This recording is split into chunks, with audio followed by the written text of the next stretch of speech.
Page 25, Egyptian Ballet. On page 24, they're introducing you to minor scales. So far, we've had major scales. I would prefer you go watch my scale videos on these. The introduction to scales, how I do it, and explaining what's a scale and what they're made of, the difference between major and minor scales and all that. However, I will briefly cover what they're covering here on page 24. A scale, if you remember, even if you don't remember, it's still true, it is a set pattern of whole steps and half steps.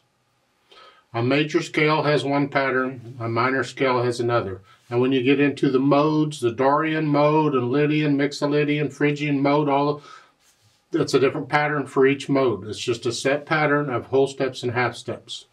Even if you get into a jazz scale or a blues scale or any other, all kinds of scales, there's a set pattern of whole steps and half steps. Major scale, let's just review.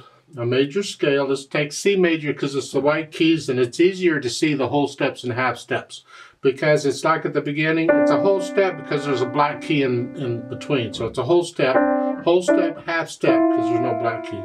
So it's whole, half, whole, half.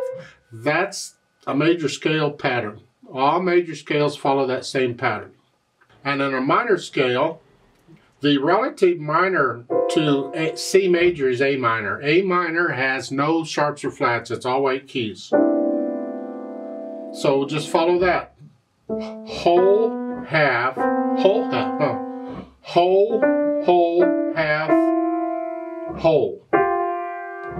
So it's whole, half, whole, half, whole. Does that make sense?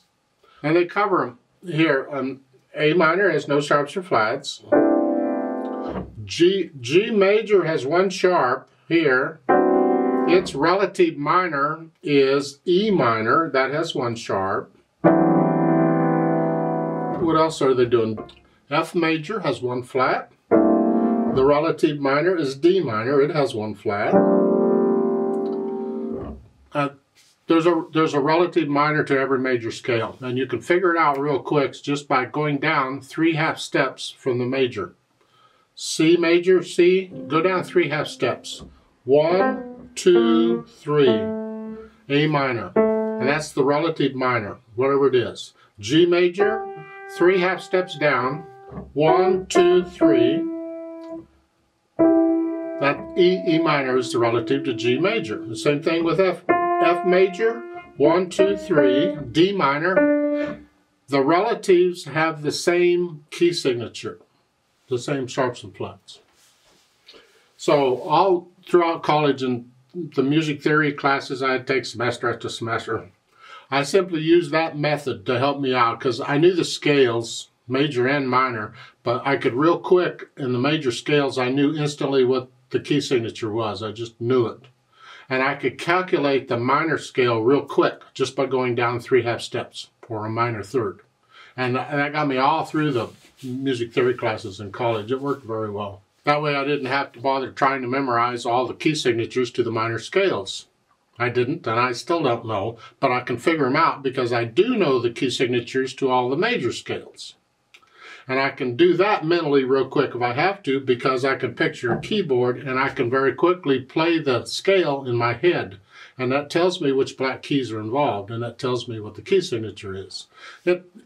After you've done this a bit, it gets really pretty quick. You know, it's very quick. At first, you're struggling with it. Then they talk about harmonic minor. There's 3 different kinds of minor scales. There's a natural minor, and a natural minor is just all the notes in the scale according to the key signature. So A minor is all white keys because there's no sharps or flats in A minor. Well, the harmonic minor simply takes the 7th step of the scale and takes it up a half step. And remember, the 7th step is 1 less than 8. So if I just go down from 8 down to here, that's G is the 7th step. So instead of a G, I just take it up a half step to G sharp. And that's the harmonic minor. Sounds cool? That's the minor scale that's used the most, and that's the minor scale I cover in my scale videos on minor scales. That's what I teach. And the other scale is the melodic minor. You'll run across it sometimes. I've never had a need to actually learn them or practice them. You just run across it in pieces. And that's where you alter notes, but it depends on whether you're going up or going down. Isn't that fun? You're just going to love it. If I'm going up, I'm going to raise the 6th and 7th steps a half step. So here. So it'd be F sharp, G sharp. But if I'm going down, I'm going to play the natural minor. So that's the melodic minor. As I said, you'll run across it in music sometimes, but I've never had a need to learn the scales or practice the scales in melodic minor. Harmonic minor I recommend. For Egyptian Ballet, this is no sharps or flats in the key signature, so we're in the key of A minor.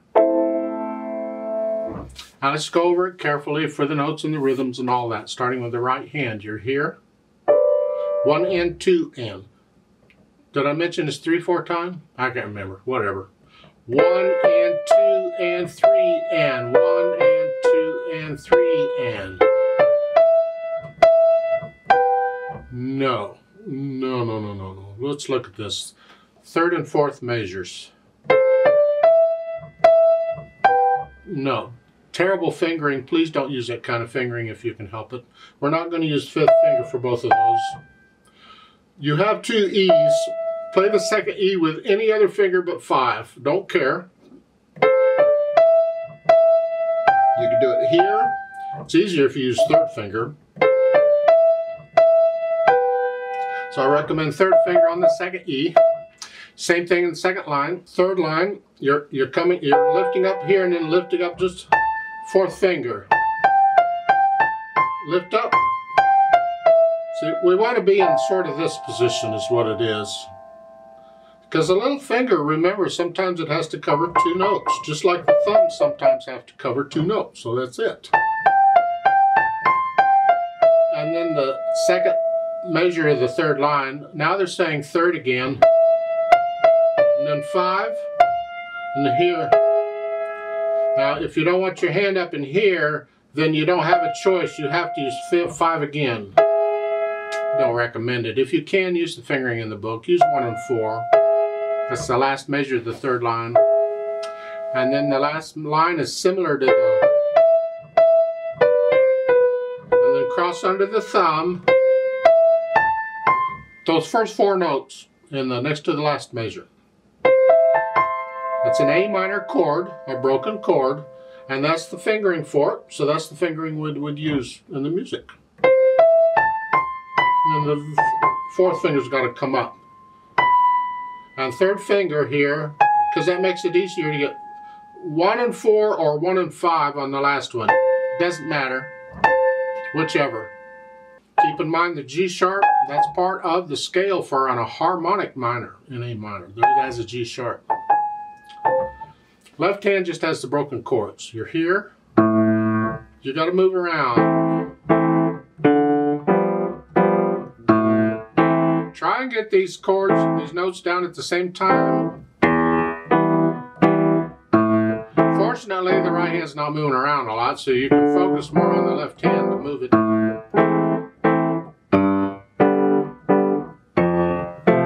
Put the hands together slowly. You're here.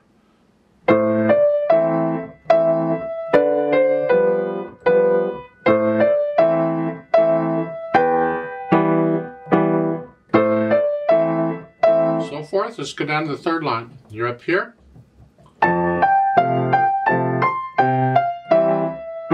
Now, 3rd line, 2nd measure, left hand.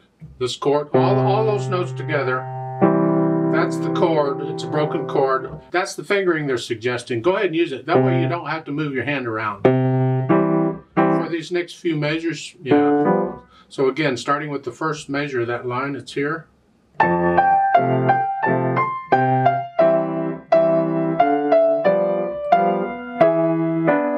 See, even the last measure, don't have to move my hand.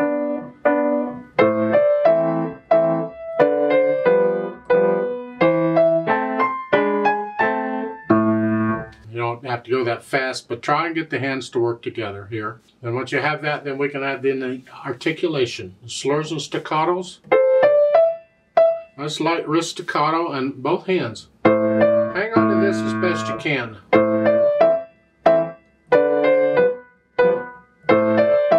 And there's an accent on that dotted half note. Not the left hand, just dotted half. Now the third line, your EPS is slurred. Keep the left hand articulation going. Now there's a couple ways of interpreting this you got to watch out. Well, you don't have to watch out, you just need to be aware of them. Look at the last two measures of the first line. We're here, slur staccato. But now there's no staccatos here. If you want to continue the slur staccato in the left hand, then do it.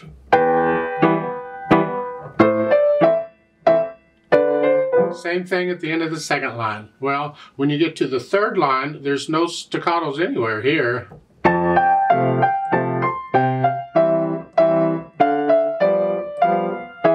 So if you want to continue the slur staccato in the left hand, I see nothing wrong with it. There's nothing marked, so it's up to you. But not in the right hand, just the left hand.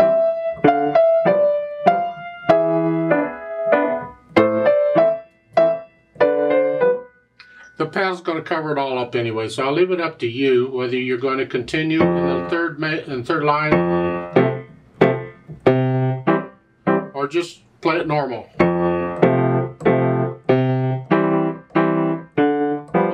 In the right hand, lift up between the slurs. So it's like taking a breath. And once you have a handle on the articulation, then we can think about the dynamics. It starts out moderately soft at the beginning. That's the melody. Whatever you think moderately soft is, the left hand has to be soft or very soft. It's up to you, but keep it in the background. And then in the third measure, you're going to go up to moderately loud. And that, with an accent on that, that actually makes that note loud. But then in the second line, you're moderately loud here. You went up, you're staying there. I disagree with that because at the end of the second line, they want you to go up again. Well, I'm not going to go up from where I'm at. I want to go back down and go back up. So I think it's an error in the music. The beginning of the second line should have an MP at the beginning of it. Go back down to moderately soft and play the second line like you did the first line. And then in the third line, they want you to crescendo. You got matching hairpins. Well, look in the middle and see what their notes are. It's an E and an F. Something in there. That's your loudest part. And again, I'm not going to go from moderately loud up to loud and back down. I'm going to go down to moderately soft up to moderately loud and back down.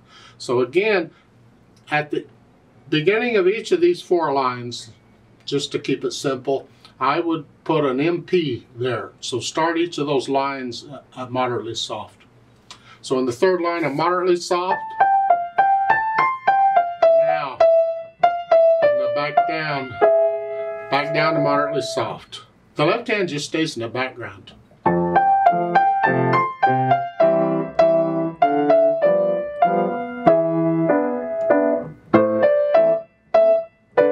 then you have a RIT, R-I-T, there in the next last measure. Just slow down a little bit. And here you don't need staccatos in the left hand. When you slow down like this, you can connect those. Of course, you don't need staccatos in any of those measures that are not marked staccato. Great grazioso there at the beginning, you see in the middle between the staves. Kind of a fun piece. The speed is allegretto, and that's between moderato and allegro. I call it the fun speed. It's a happy piece. You'll have to decide how fast it is. It's faster than moderate speed, but it's not fast. Good luck.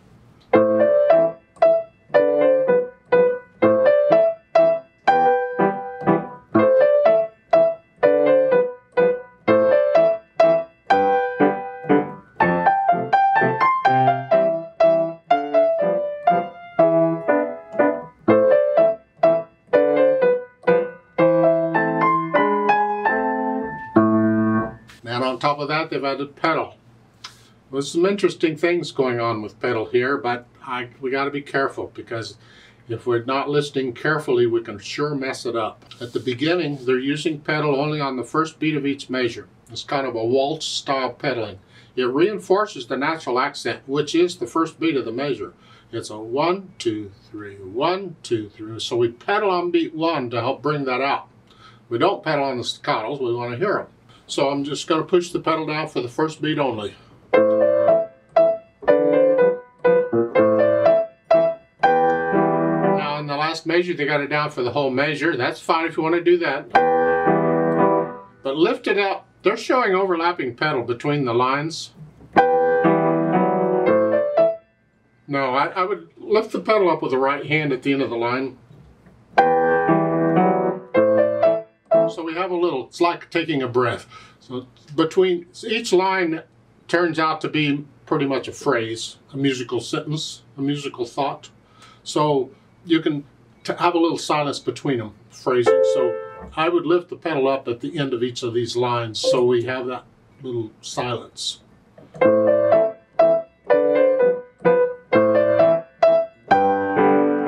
then the third line, they got you legato pedaling this. Well, if I do it that way, this is what it sounds like.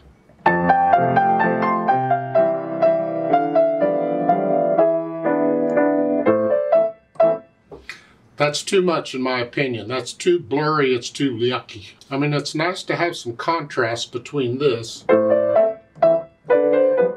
and this. Because this is more legato and slurring, and that's fine, but we don't want it all slurred. Ugh.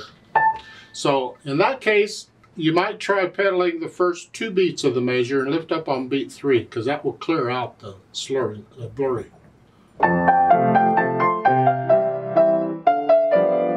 And we can also hear the slur, the silence in the right hand if you do that, because you're not pedaling that beat. Again.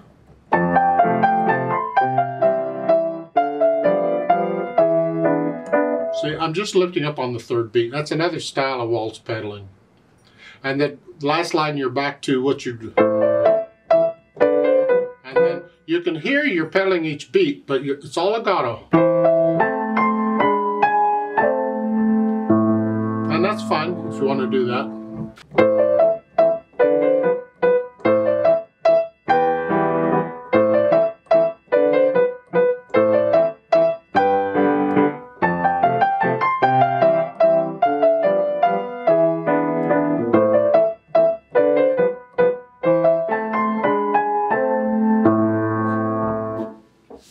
I like to play this with you very slowly to double check the notes and the rhythms. I'm not going to do any dynamics. I will do the staccatos and stuff.